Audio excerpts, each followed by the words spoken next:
Hello people, wonderful people. I wanted to show you a typical day in Juneau in January. So, a lot of people want to know what the weather's like in Alaska. I've said that one word is variable. But you want typical, you want to know what to expect various times of the year. Well, this is as any day could be called a typical day in January. You can see a little bit of scuds of snow on the sides of the road. The roads are wet and no ice on them. 3 days ago, we had ice on all of our roads. We had a lot more snow. We've had a couple of days of wind and rain. Every day is different. But if you're from Juneau and you've lived here through the winter, you could see me driving around today and say, yep, that's perfectly typical. Now it's 37 degrees. You can see snow on the mountain up there.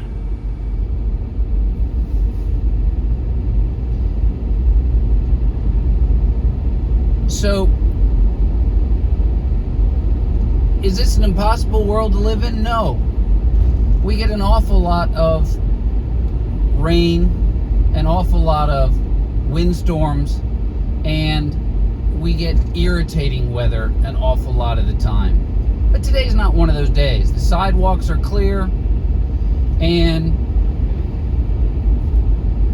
although there was wind at my house about 30 minutes ago, it seems perfectly still right now. Should you come up in Juneau in January? No. It is 11:15 in the morning. It's about a 6-hour and 10-minute day. I'm driving out in the middle of the valley. We started out at Rotary Park. You can spot that on Google Maps or Apple Maps. It's right in the middle of the valley. This is Riverside Road.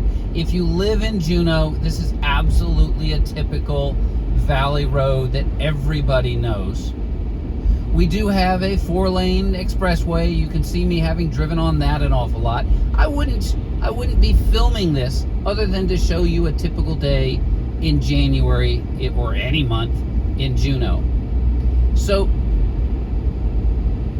how are things different this time of year than other times of year? Well, this is amongst the shortest days of the year, December being just a little bit shorter, amongst the coldest days of the year, but it's 37 degrees. It's not that cold. I have heavy cloud, but it's not everywhere. There are light patches that are almost blue sky. In Alaska, we call those sucker holes. That's a sucker hole.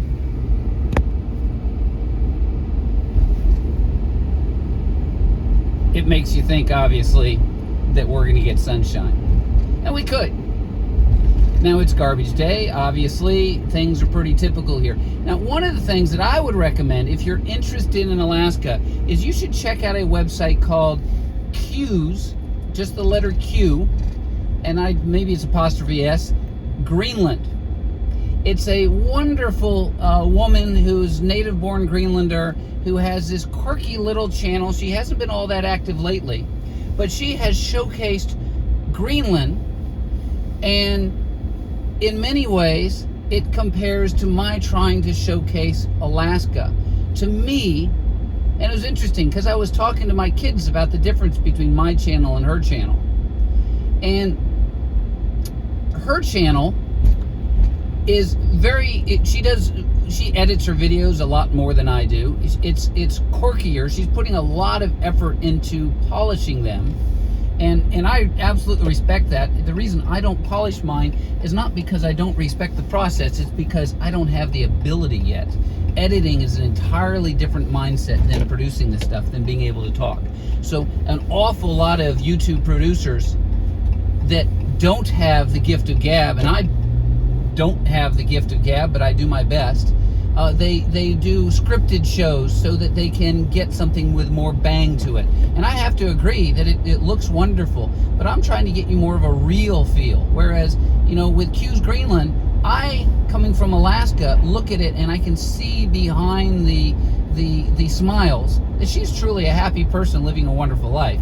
I can look at the villages and say, I can almost imagine living there. Alaska has villages very similar to Greenland's. the environments have this very distinct difference between them. And so I looked at that and said, yeah, that's what I'm trying to do. That's what I'm doing on this drive. You're probably 90% chance looking at this drive. You see that mountain ahead of us? That's Thunder Mountain. Those are all avalanche chutes, active avalanche chutes on occasion. It hasn't snowed enough really this year for them to be triggering, but that's why that snow comes down to the base of the mountain. So you're looking at this and it's exotic to you. Well, when I mentioned this Q's Greenland channel to my kids, they all rolled their eyes at me and said, why would anybody want to look at our stupid Juneau when they could look at Q's Greenland? Of course she's going to have more subscribers and viewers than you are. And I thought, well, that's an interesting perspective, because since they're native-born Alaskans, they don't see the exotic nature. And this is what makes Q's Greenland so interesting to me, that here is a native Greenlander able to show some of the things that you guys would consider exotic. She can't show them all, because some things just don't seem as interesting to her that would be interesting to me, or particularly to you. So I'm driving along here at a different mountain. This is the third mountain you're seeing, another one with active avalanche zones coming down. That's Mount Bullion. And I'm driving out towards the Mendenhall Glacier. We're going to drive out to it so you can see it. I started pretty darn close to my house. I started in the middle of the residential district of Juneau, and this is the drive from where we live out to the glacier. 15 years ago, I lived on the far side of the residential district of Juneau, down near the airport. And again, you can look at that on Google Maps. It's right there. And I had an uncle that came up here, and he dropped off a piano for my family. And he stayed here another week or two, because we brought a couple more pianos that we sold off to the community. It was not a profit-making venture. He had access to a whole bunch of pianos from Cincinnati. And anyway, he woke up at crack of dawn, because he came here in early summer, and he walked out to the lake that we're about to see from my house. Didn't even think anything of it. To him, it was a walk. To me, it's a hike. It's probably close to 8 miles round trip. He didn't follow the roads. He just took back trails until heading towards the glacier, because he could see mountains on either side. And when he saw the glacier across the lake, he said, and turned around. I think he even saw beaver on the trip. So, but this is very, very easy access. There's the Mendenhall Glacier right there above those trees. That huge section of white above it is not glacier. I don't believe that is ice field. I believe that's a mountain slope covered with snow. But underneath of it was a little bit of darker blue. So now we're getting closer to the glacier. You start seeing ice on the roads. From a southerner's perspective, ice on the roads is something you really need to worry about. People in Juneau have such horrible driving conditions. It's the first freezes in the fall that get people in trouble. This time of year, people that are going to have accidents have already had them half a dozen times. They're not on the roads anymore. So people are much more conservative driving this time of year. Now, on top of that, I'm a strong believer in studded tires or winter tires. An awful lot of other people in Juneau do the same thing. If you think four-wheel drive is going to help you in these conditions, four-wheel drive is a myth. It gets you moving, but it doesn't get you stopped. So right up there, there's the Mendenhall Glacier in all of its glory. This is not a Mendenhall Glacier tour. If you want to see that, you can check out another channel. The reason I do these videos is to show you this Juneau, but also to encourage you to come out whale watching when you come to Juneau. Everybody comes to Juneau that's interested in Juneau. You sure should. And you might come back again and again. Well, I do whale watching in Juneau. And if you're coming to Alaska, Juneau is probably the best spot. Oh my goodness. I have to turn around and show you, because I didn't stop, because I just love, people have liked my views of ice falls. I'm going the wrong way in this parking lot, but there's no one way. I just know where the parking areas are, and obviously it's winter and there's nobody really here. This is a little salmon observation point. If you come in to cruise to Juneau, your bus is going to drop you off somewhere near here, and you're going to get to wander around on these trails, look for bears, you can't look for whales from here, but you're going to look for ice. You're not going to see ice like we have with these beautiful ice falls. And these have melted like crazy. It is an advantage of coming here in Juneau. But if you come here in the summer, you can imagine how cold it is. One of my sayings that I say is, if you come to Juneau in the middle of the summer, your chance of moving to Juneau are almost zero, because you're just thinking about how bad it must be in the wintertime. If you come here in the nasty time of year, I first came to Juneau in the middle of October. And I remember my windshield wipers going back and forth and taking leaves. Leaves were sticking to the windshield, these dark brown, almost black leaves, as the wipers were fighting off the rain.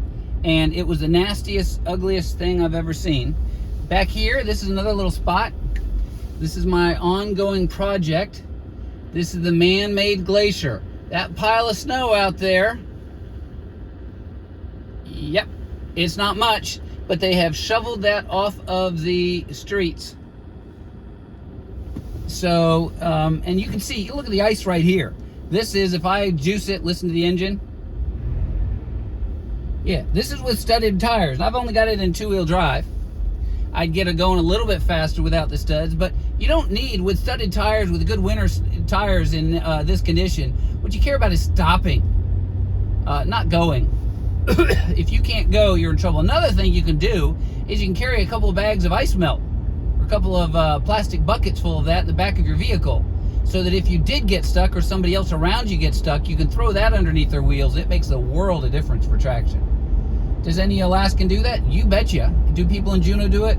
Not really. Mostly we just carry bags of sand, which do the same thing, but you never really feel like you want to open up a 50-pound tube of sand to throw it underneath the car. That seems like a waste of a good bag of sand. So my friends that carry bags of sand, I've never heard a single one of them pulling them out and using them to get somebody, even themselves, unstuck. But it's there if you need it. I think ice melt would make more sense. It works slightly better.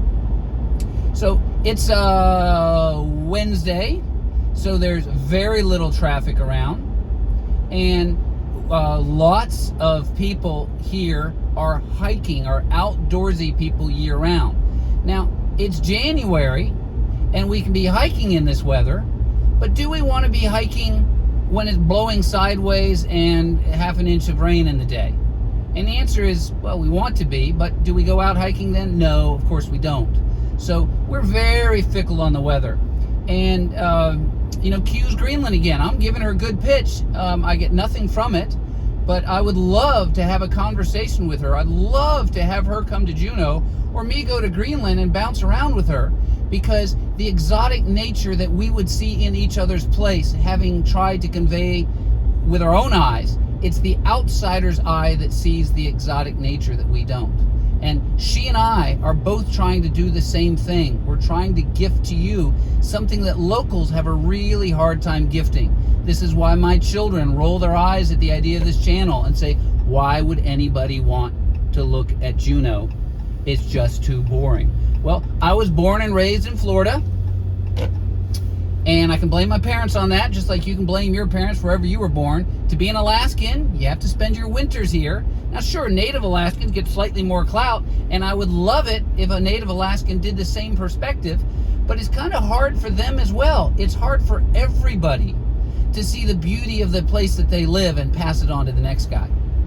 Because all of us get jaded by driving down the same roads over and over. And by being an occasional tour bus driver in Juneau, I get to tell little stories like I'm telling right now to passengers that might be in my bus. And sometimes I know not to talk. After they've gone and seen fantastic whales, I often give them a long time to talk to each other. But I know that they're missing something if I don't say something to them. And I know that from all of the trips that I've done where people like to listen to me.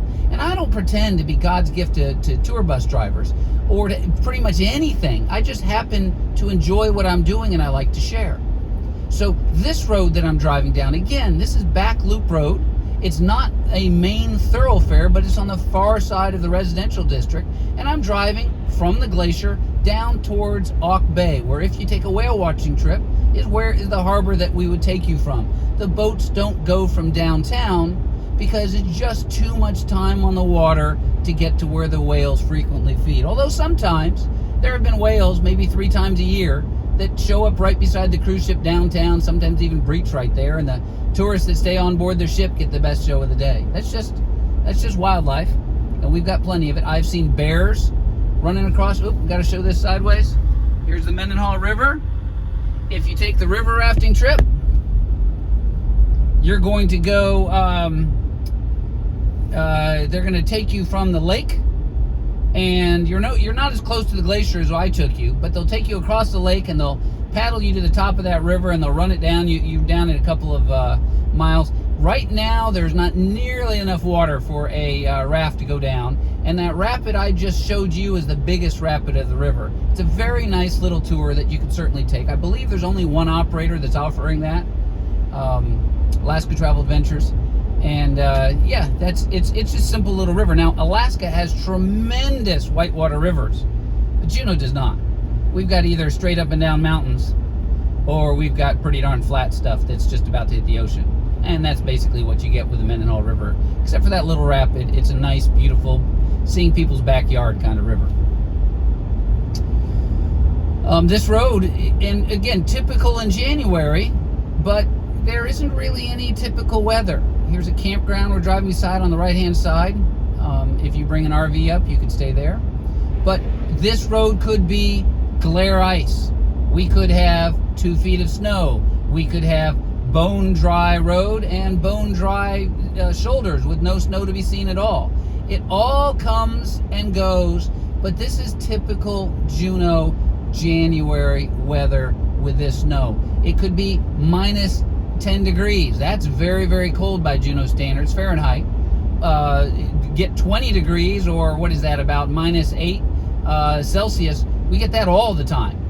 And the challenge with Juneau, compared to, say, Fairbanks or even Anchorage, is we get an awful lot of this below freezing, above freezing. We get rain and snow and rain and snow, and it's that freeze cycle that is tremendously hard on roads and tremendously hard on traction of driving. So this is where you really want to be, familiar. You want studded tires on your car this time of year. Studded tires on these roads are worse than your normal tires. You got little studs of metal that slide across the road very easily. They get squished into the tire, and the rubber does most of the traction. Studded tires are generally just the way it is. They generally make them out of lower quality rubber. I don't know why. It's basically, I believe, because you throw away the tires when the studs wear out, not when the rubber wears out. And so in almost all circumstances, studded tires are worse. In these circumstances, studded tires are worse. But when there's glare ice, there is nothing better, and we get that a couple of days a year. The trick with glare ice, real easy, just don't drive on it. If you need to go out, take the city bus. City buses do not get in very many accidents. I know a bunch of the drivers, and I can't remember the last time one slid off the road. I think it has to do with their weight. But also, if you do hit in an accident when you're in a 50,000 pound bus or 30,000 pound bus, you're probably a lot safer off.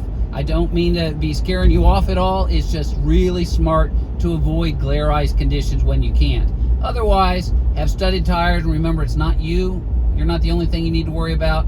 It's the other guy that comes barreling around the corner too fast. We just passed a corner back there where a young man, friend of mine, a friend of my son, drove too fast and went into the guardrail. And he smashed up the car good, and he came out whole, as kids sometimes do. And I think he came out a little bit smarter. But he was going too fast, and that's a danger too with glare ice. You can have great road conditions, and then it can turn foul in just a couple hundred yards. And one of the things to know with that is, if you're a local driving the roads all the time, you tend to learn where those bad areas are. For instance, I'm coming up to one now. I do not like driving down this hill in wintertime. Today it's fine. 37 degrees, there's not going to be any ice. But it's too steep a hill going into a roundabout. I don't like the way that works. So I drive this really slow. Here I am, I'm going 25, and the speed limit just a ways back was 40. And these are perfectly fine conditions, but I have seen glare ice here, and if I were to slam on the brakes in those conditions, my little studded tires would be scritching along. So here we are at one of these roundabouts. If you're from Europe, you probably know all about them. In American standards, it's one of these crazy things. It took a little while for the Juneau people to figure out how to drive them, but we're getting there. And then if you were on that bus, you might actually take the tour where you go to the glacier, then you come out to the harbor. You'd be taking that exact same road. I would have done a slightly different talk to you. I do different talks every single time I talk. And then you come out here, there's your big pile of snow. These piles of snow, if they didn't have a place to put them, obviously they don't have that many boat trailers out here now, so they have plenty of room. These are the kinds of piles of snows that they would go pile out in that man-made glacier. And then this is Auke Bay Harbor, where you could hop on a whale watching boat. So that was it. It's a long video. It's just showing you what Juneau's like in January. I don't expect you to watch the whole thing, but if you did, please like, follow, subscribe, notify, all that stuff, so I can show you more of this beautiful place. Look at this. See, here's some glare ice. That is wet. And there we go. Hit the brakes. That's full brakes with anti-lock. Hitting some gravel with studded tires. It doesn't matter if you have four-wheel drive or not. This is the condition that you have to watch out for. Now, I don't have any traffic, but imagine this is on a highway where the other guys are going 30 miles an hour. And, you know, this is where if you're somebody that likes this stuff, you understand what's dangerous and what isn't. And this isn't dangerous because there's no traffic. But that is why Juneau in January, and the darkness is another part. Probably you'll want to come in May through September, maybe April and October. They do have cruise ships starting to come in. See, here's some more. Here's this ice. That's as fast as I can stop. Yeah. All right. Come on to Juneau. Bye.